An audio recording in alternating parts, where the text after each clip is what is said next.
AI camera হওয়া উচিত। Technology আমাদের ব্যবহার করতে জানতে হবে, আমরা পিছিয়ে থাকতে রাজি না। আমাদের জন্য আইন যদি প্রযোজ্য হয়, এই অটোওয়ালাদের জন্য মানে ডাবল প্রযোজ্য করা উচিত। আমি মনে করি এইটা ঠিক আছে, গভর্নমেন্টের এই ধরনের আরো উদ্যোগ নেওয়া উচিত। এই জন্য আমরা সচেতন হব। যদি এটা নিতে পারে আমরা অভ্যস্ত হয়ে যাব। আমরা ম্যানুয়ালি যুগে ছিলাম, অভ্যস্ত ছিলাম না। এখন টেকনোলজি বাড়তেছে, সারা পৃথিবী আগে যাচ্ছে, আমরা পিছিয়ে যাচ্ছি। কেন পিছিয়ে থাকবো? মামলা হইলেই তো আমরা সচেতন হব, মামলা না হলে তো সচেতন হবো না। হওয়া উচিত। আজকে আমার পকেট থেকে 2 টাকা বেরোবে, কালকে 10 টাকা বাচ্চা থেকে আমি বেঁচে যাব।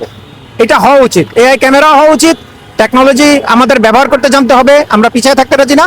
হোক মামলা, মামলা হবে মানে তো আমার জানের নিরাপত্তা, আমাদের জানের নিরাপত্তা বিঘ্নিত করে তার মামলা হচ্ছে না।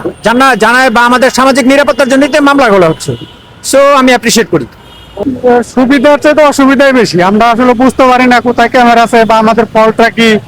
এটা আমাদের একটু গরম লাগলো, একটু দাঁড়িয়ে আছে, হেলমেটটা খুলি, দেখা গেলো যে ওই এটা মামলার মধ্যে হয়তো ঢুকে দিতে পারে। তো তখন আমরা জানলাম না, বুঝলাম না, তাদের সাথে মামলার লড়ার কোনো নাই। কিসের জন্য আমাদের এই মামলাটা হইলো, তাদের কোথায় গিয়ে বলবো, কার কাছে বলবো, এই ধরনের সুবিধাটা নাই। তাহলে আমরা এই মামলাটা আমাদের যারা বাইকার চালায় তাদের জন্য খুবই সমস্যা। ভালো হয়েছে, কারণ সিঙ্গেল মারাটা অত্যন্ত জরুরি সবার জন্যই। আর যারা সিঙ্গেল মানবে না তাদের জন্য জরিমানা হবে, এটা স্বাভাবিক। আর বাইকারদের জন্য সবার সচেতন হওয়া দরকার। আর নাগরিক হিসাবে সবার এই সিঙ্গেল মেনে প্রতিটা গাড়ির চালকদের চালানো উচিত। ব্যাপারটা আগেকার মোটামুটি অনেক সংস্কার। কারণ যদি এটা অলরেডি চালু হয়ে যায় তাহলে আমরা প্রত্যেক সচেতন নাগরিক যদি সড়কের আইন মেনে চলি তাহলে রাস্তায় জ্যামজট কমে যাবে। প্লাস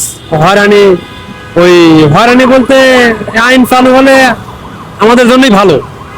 আর বিশেষ করে এখন না বললেই না, আমাদের জন্য আইন যদি প্রযোজ্য হয়, এই অটোওয়ালাদের জন্য মানে ডাবল প্রযোজ্য করা উচিত। আলহামদুলিল্লাহ, দেখে ভালো লাগছে। এবং আমি যা শুনলাম 3 দিনে 600 মামলা খাইছে, এটা ভিডিওতে দেখলাম। যা হোক, এ পর্যন্ত আমি সতর্ক, এ পর্যন্ত আমি 7 সাল 8 সাল থেকে গাড়ি চালাই, এ পর্যন্ত মামলার মুখোমুখি হইনি। ইনশাল্লাহ দোয়া করবেন, মামলার মুখোমুখি হইতেও চাই না।